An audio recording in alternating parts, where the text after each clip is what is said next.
और आज राजमार्ग पर जाते हुए त्रिवक्रा को जो है भगवान ने उसके हाथ से चंदन लगाया, सुंदर रूपवती कन्या उसको बना दी। कातंबरो वरदे तुहानुलेपनम कास्यांगने बाकतस्य साधुना। भगवान ने उस पर कृपा की, परम सुंदरी भगवान ने उसे बना दिया। और भगवान धनुष यज्ञ में पधारे, जहां कंस का दिया हुआ, भगवान का दिया हुआ धनुष रखा था, भगवान ने धनुष के 2 टुकड़े कर दिए। कुबलिया पीड़ हाथी का उद्धार कर दिया। अब भगवान जो है विशाल रंगभूमि की तरफ भगवान आते हैं। कंस के 5 मुष्टक पहलवान, मुष्टक चाणूर आदि 5 बैठे हुए हैं कि कब कृष्ण बलदेव दोनों भाई आवे और हम दोनों का वध कर देवे।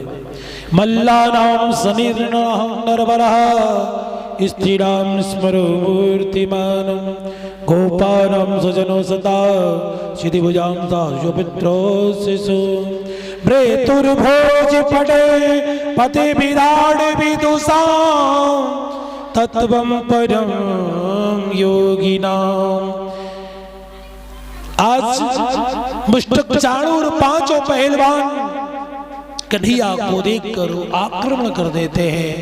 भगवान ने अपने कर कमल का स्पर्श किया, 5 का वध भगवान ने कर दिया। कंस के पास पहुंचे भगवान।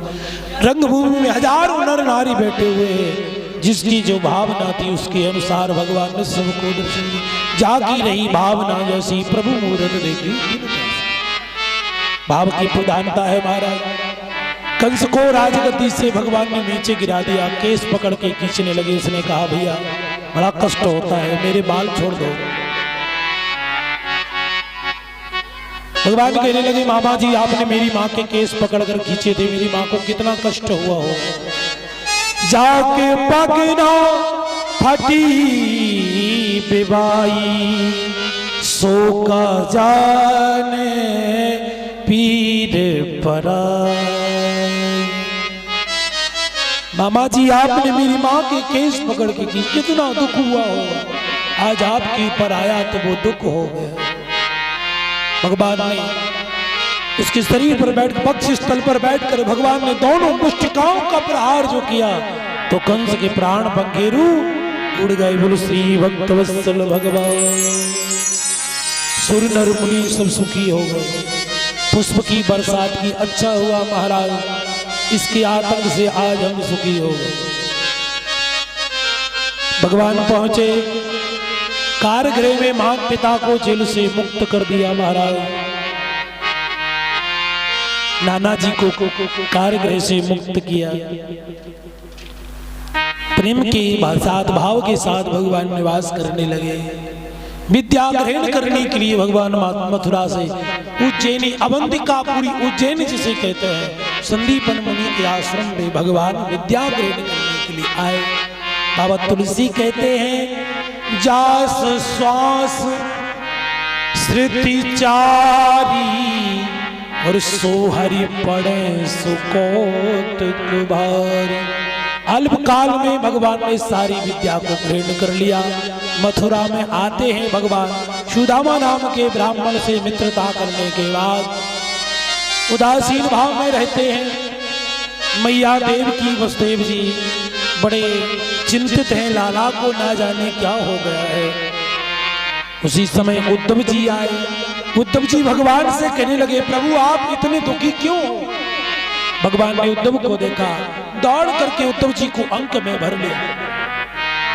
उद्धव मोहे ब्रिज बिसरत नाही, हंस सुता को सुंदर कलरव और कुंजन की छां।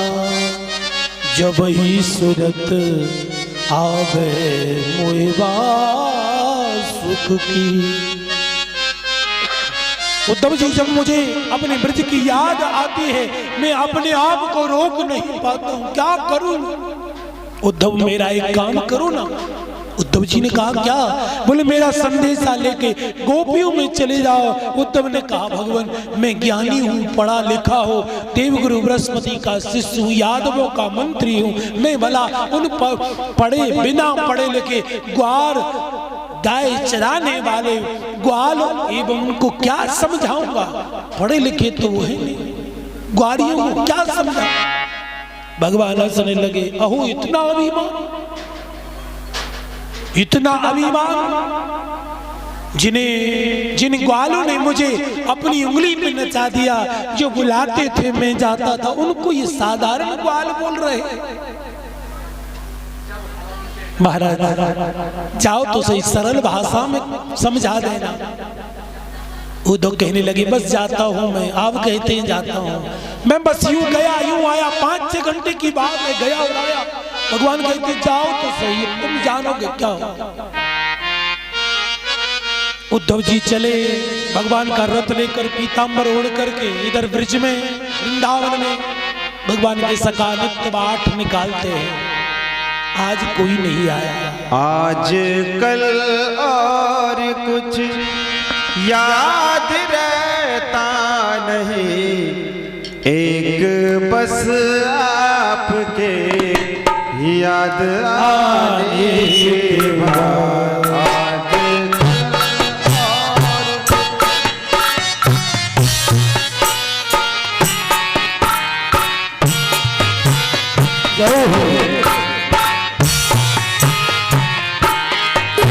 आजकल और कुछ,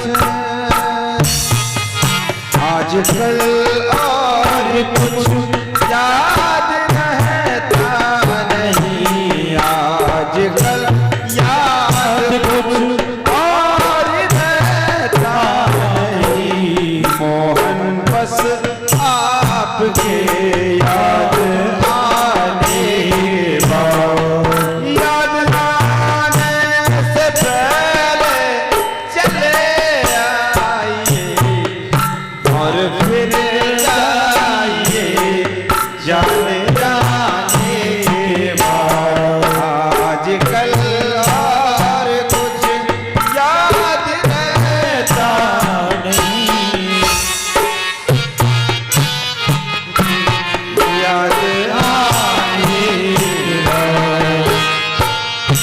मैंने मोहन को दिल से निकाला नहीं, दिल लगी पे कोई जोर चलता नहीं, दिल लगी पे कोई जोर चलता नहीं। आपको भूल जाने की कोशिश भी की, आपको भूल जाने की कोशिश भी की, और तड़पा हूँ मैं भूल जाने के बाद। आजकल याद रहता नहीं, एक बस आपके याद आने के बाद।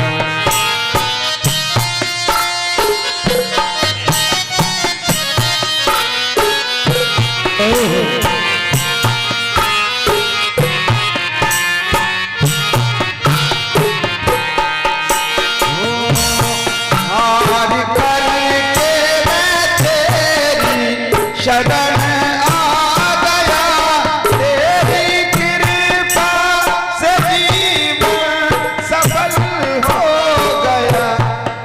तू ही तू है मेरी, तू ही तू है मेरी इस जीवन में प्रभु। अब मैं जाऊं कहाँ तेरे द्वारे की ओर, अब मैं तेरे द्वारे की ओर। आजकल और कुछ याद रहता नहीं, आजकल और कुछ याद रहता नहीं, बस आपके याद आने के बाद।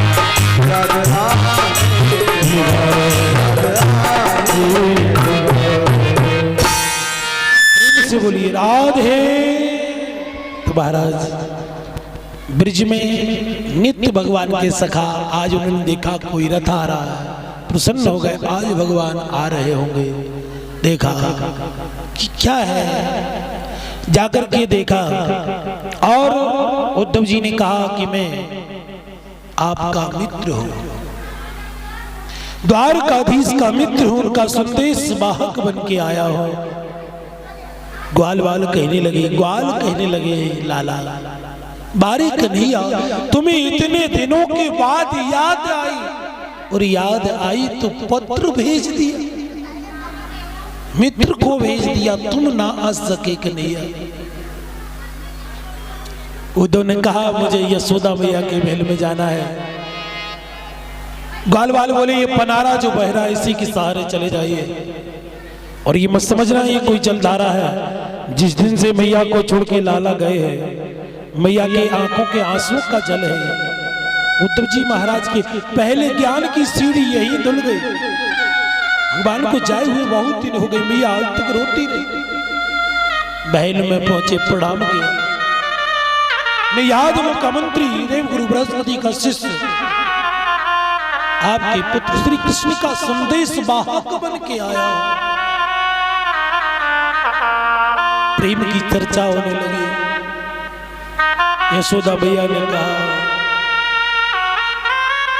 मेरा लाला इसी अंगने में फिरता था, धूरे धरे अंग सोहत श्याम जू, कैसी बनी सिर चूनर चोटी, खेलत खात फिरे अंगना, पग पैजनी बाजत पीर कचोटी,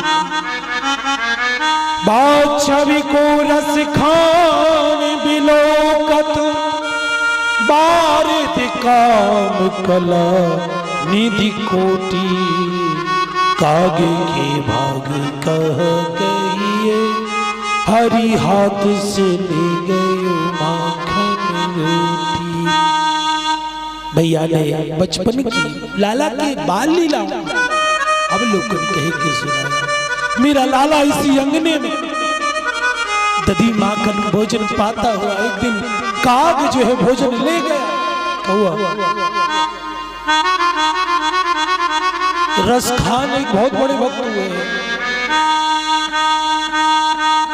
रस खान भगवान की छवि का अवलोकन कर रहे हैं। ऐसी छवि और कहां होगी कि धन्य है उस काग के जो भगवान के हाथ से भगवान का भोजन ले गए, धन्य है वो। उद्धव जी ने देखा उस कक्ष से श्री कृष्ण की ध्वनि प्रतिध्वनि उत्पन्न हो रही है। उद्धव जी प्रसन्न हो गए। रात में चर्चा हुई, प्रातः काल गोपियों से मिलने के लिए चले। एक वृक्ष के नीचे गोपियां बैठी हुई हैं, आपस में बात कर रही है। स्वप्ने पसंतिया कांतम धन्यस्ता सखियोसिता, अस्माकं तु गते कांते निंद्रा पिवैरिणी। एक सखी ने कहा सुनो आज तो कन्हैया आए थे सपने में। दूसरी सखी ने कहा पनघट पे मिले थे। तीसरी ने कहा माखन चोरी कर ली, माखन चुराते हुए मिले। किसी ने श्री राधा जी से पूछा ये बताओ क्या तुम्हें तुम्हारे सपने में भगवान नहीं आते? सपने पसंती या कांतम धन्यस्ता सखियोसिता। राधा जी से पूछा, राधा जी कहने लगी कि सपने उन्हें आते हैं जिन्हें नींद आती है, और यहाँ बैरन नींद नहीं आती, सपने की कौन बात कहे।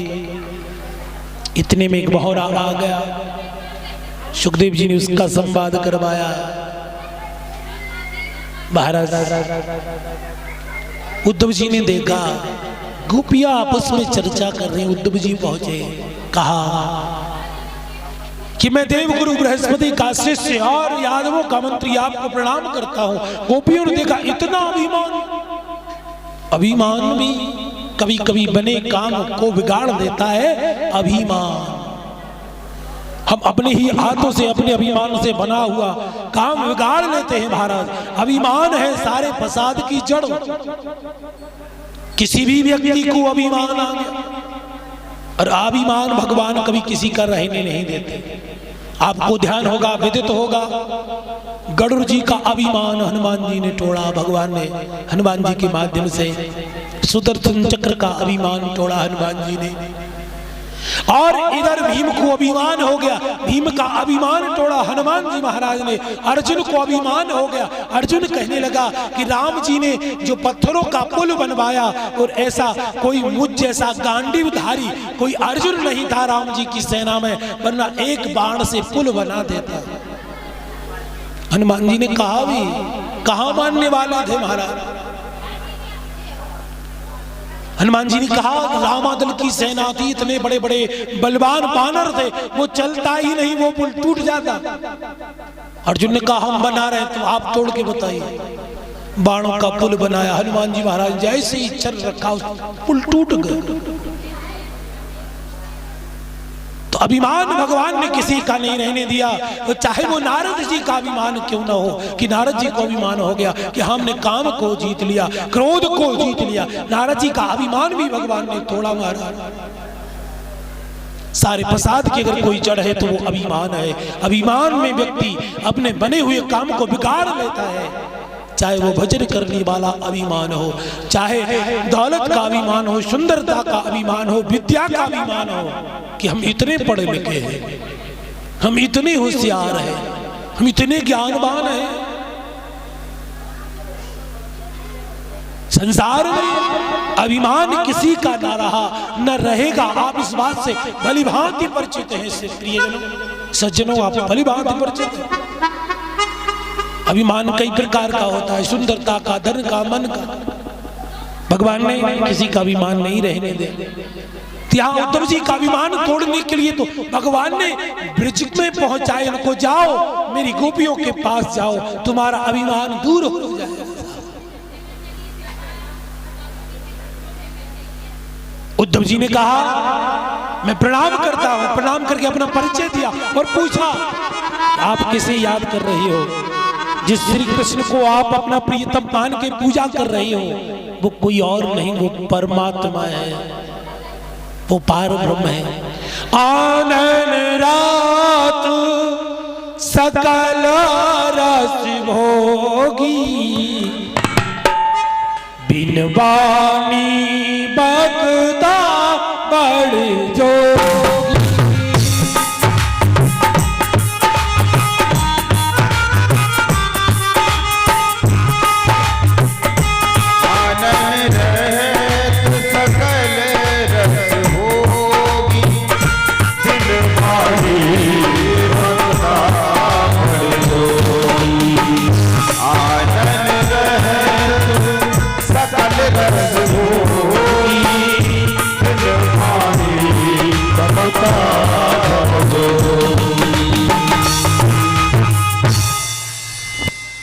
वो पार ब्रह्म है, न वो कभी जन्म लेता है, न वो कुछ हाथ है न पैर है। एक गोपी ने कहा जब हाथ पैर नहीं है, वो जन्म नहीं लेता, तो वसुदेव नंदन कृष्ण किस प्रकार बना और दशरथ नंदन राम कैसे बना? वो परमात्मा सब में है, उद्धव जी ने कहा, उसकी सत्ता समाई हुई है। गोपी ने कहा, एक गोपी ने टेढ़ी नजर से देखा और कहा उद्धव तुम्हारे अंदर है भगवत ब्रह्म? बोले हाँ। मेरे अंदर है? बोले हाँ।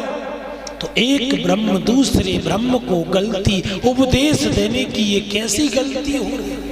या ब्रह्म एक है, तुम्हारे अंदर भी है, मेरे अंदर भी है, ब्रह्म तो एक है, फिर ये गलती उपदेश देने की कैसी? ऊधो मन न रहे 10-20, एक हाथों सो गयो श्याम संग, अब को आराधे ईस। कृष्ण धन कृष्ण मन, कृष्ण ही हमारो धन है, 8 याम ऊधो हमें कृष्ण ही सो काम है। ऊधो शिवा कृष्ण के जीवन में न कुछ चाहा न कुछ मांगा। उद्धव जी ने जो पत्र दिया उसके 1000 टुकड़े कर दिए। वो प्रेम का ऐसा समुद्र परिणत हुआ कि उद्धव जी महाराज डुबकी लगाते रह गए उस समुद्र में। 6 महीने बाद होश आया और दौड़ करके भगवान के पास गए। हे प्रभु, ऊधो सूदो है चलियो, सुन गोपिन के बोल, ज्ञान बजाई डिमडिमी प्रेम बजायो डोल। उद्धव का ज्ञान सारा चला गया। भगवान से कहते प्रभु ऐसे लोगों को छोड़ो जिन्होंने जीवन में न कुछ चाहा न कुछ मांगा, सिवा कुछ नहीं चाहा न कुछ मांगा। भगवान श्री कृष्ण ने गोपियों का सर्वांग का दर्शन कराया। उद्धव जी को परमानंद की अनुभूति हुई और उद्धव जी भगवान के श्री चरणों में प्रणाम करके चले गए। और इसके बाद भगवान को जाके घर गए। अक्रूर जी की महाराज के मन को परमानंद की अनुभूति हुई। सुखदेव जी कहते हैं राजा कंस का भगवान ने वध कर दिया। कंस के दो पत्नियां थी, अस्ति और प्राप्ति। दोनों ने जरासंध से शिकायत कर दी। जरासंध ने 23 अक्षौणी सेना लेकर के 17 बार आक्रमण किया। भगवान ने उसे 17 बार ही पराजित कर दिया। एक अक्षौणियों के कई भेद हैं, ज्यादा समय तो है नहीं वैसे। अक्षौणियों के कई भेद हैं। अक्षौणी में एक अक्षौणी कितनी सेना की होती है, जिसमें हाथ सवार, पैदल, घुड़सवार, रथ सवार, सबका एक क्रम होता है। एक अक्षौणी लगभग 2 लाख सैनिकों की होती। एक अक्षौणी जो होती है ना 2 लाख सैनिकों की होती है। अक्षौणी कई प्रकार की होती है। महाभारत में अक्षौणी का अलग प्रकार से वर्णन आया है, भागवत में अलग प्रकार से वर्णन आया है और ब्रह्म वैवर्त पुराण में अक्षौणी का अलग प्रकार से वर्णन आया है कि अक्षौणी कितनी प्रकार की होती है। 18वीं बार जरासंध ने ब्राह्मणों को पूजन पाठ पर बिठाया। तैयारी कर लो। हाँ दोबारा जरासंध ने कहा अगर ये युद्ध में जीत गया तो आपको इतनी दौलत दूंगा कि आपको फिर कभी ब्राह्मणों को पूजन करने की जरूरत नहीं पड़ेगी। अगर मैं हार गया तो आप सबका मैं वध कर दूंगा। ब्राह्मण देवता बड़ी दुखी। आक्रमण हो गया। कन्हैया बोले जाओ भैया क्या किया जाए, मथुरा पे तो आक्रमण कर दिया नाना जी। बोले करना क्या है, करो सीताराम पराजित कर दो। बोले महाराज कन्हैया कहते हैं रण छोड़ के भाग जाए। इतने सारे नाम हैं, चितचोर, माखन चोर, आज से एक नया नाम पड़ गया। तो भगवान ब्राह्मणों की रक्षा के लिए, भक्तों की रक्षा के लिए भगवान रण छोड़ करके भाग गए। बोलो श्री रण छोड़ भगवान की। प्रेम से बोलिए राधे। भगवान जब चले पर्वत पर चढ़ गए। जरासंध ने आग लगा दी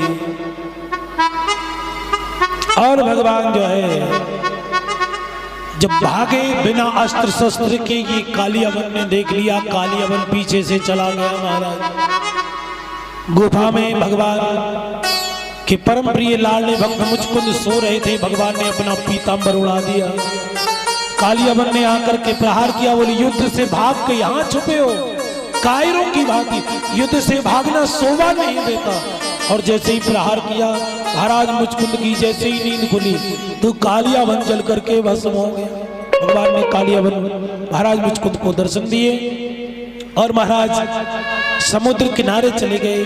समुद्र के नीचे जाकर भगवान ने विश्वकर्मा के माध्यम से द्वारकापुरी का निर्माण किया और भगवान सोते हुए सभी यदुवंशियों को वहां ला करके पहुंच गए। यदुवंशियों को ले गए महाराज और सोते हुए यदुवंशियों को ले गए। द्वारका में बुला लिया, सोने की द्वारकापुरी महाराज। और सुखदेव जी कहते हैं राजन रेवत नाम के महाराज रेवत नाम के राजा की बेटी का नाम है रेवती और रेवती का विवाह भगवान दाऊ भैया के साथ हुआ। राजा भीष्म को नाम विदर्भाधिपतिर्महानम तस्य पंच भवत पुत्रा कन्या का चावरानन। प्रेम से बोलिए राधे। अब तो मन बहुत ज्यादा लग गया भंडारे में। अब आवाज में अंतर बढ़ गया, आवाज कम हो गई। चिंता मत करो, आप लोगों की जल्दी के लिए तो मैं प्रसंग को केवल स्पर्श करता हुआ जा रहा हूं। मैं भी समझता हूं 4 घंटे हो गए कदा सुनते सुनते महाराज। तो सुखदेव जी कहते राजा पारीक्षित कुंदनपुर के एक राजा थे। राजा का नाम था भीष्म। 5 बेटे, बड़े बेटे का नाम रुक्मी, बेटी नहीं। महाराज भीष्मक ने तपस्या की, भगवान मुझे एक बेटी दे दे। पूरी दुनिया बेटी से दुराभाव रखती है, लेकिन तपस्या की कमल के पुष्प पर उन्हें एक बेटी प्राप्त हुई, क्योंकि लक्ष्मी है। ये लक्ष्मी कभी किसी के घर में नहीं आती। सीता जी, लक्ष्मी जी सीता जी बन के आई, भूमि से उत्पन्न हुई, और लक्ष्मी जी यहाँ रुक्मिणी जी बन के आ रही, तो कमल के फूल से लक्ष्मी जी का प्राकट हुआ। राजा भीष्मक उस कन्या को लेके घर आए, प्रसन्न हो गए, एकदम सुंदर संस्कार दिए, पढ़ाया लिखाया, बेटी बड़ी होने लगी। मन में विचार द्वारकाधीश के साथ अपनी बेटी का विवाह करे, मन में अरमान। लेकिन कभी कभी जब बेटा बड़ा हो जाता है, और इतना बड़ा हो जाता है कि वो पिता की बात नहीं सुनता, उस समय पिता को लगता है कि अब मेरा बेटा बड़ा हो गया। विवाह योग्य जब रुक्मिणी जी हो गई, तो रुक्मी कहने लगा, पिताजी कल नहीं परसों स्वयंवर है, सारे राजा आवेंगे, आप कह देना बहन से कि वरमाला तो केवल शिशुपाल के गले में ही डाला है। रुक्मिणी जी को सूचना प्राप्त हुई, रोने लगी साहब,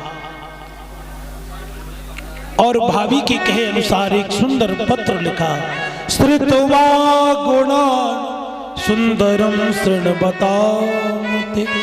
हे भगवान, मैंने आपको सुना है, देखा नहीं, सुन करके मैं अपना पति रूप में आपको स्वीकार कर चुकी हूँ। मेरे भाई ने शिशुपाल के साथ मेरा विवाह करने का निश्चय किया है, लेकिन मेरा विवाह आपके साथ होना चाहिए।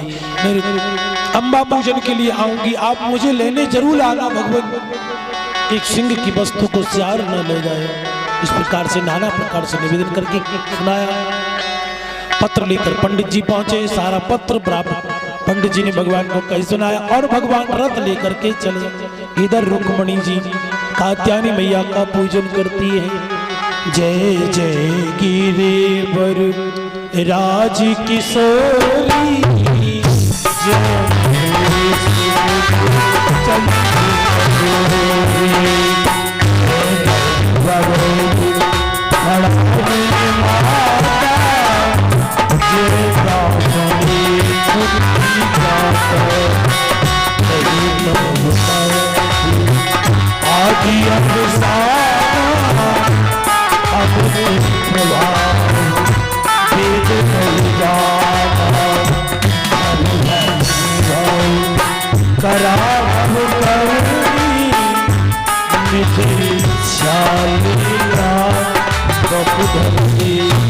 जय जय गिरिवर राज किशोरी, जय महेश मुख चंद्र चकोरी।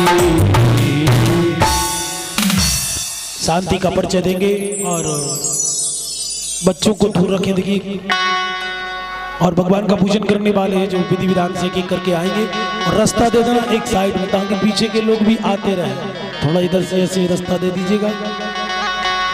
रुक्मिणी जी पूजन कर रही है, उस मूर्ति में दर्शन होता है भगवान श्री कृष्ण का।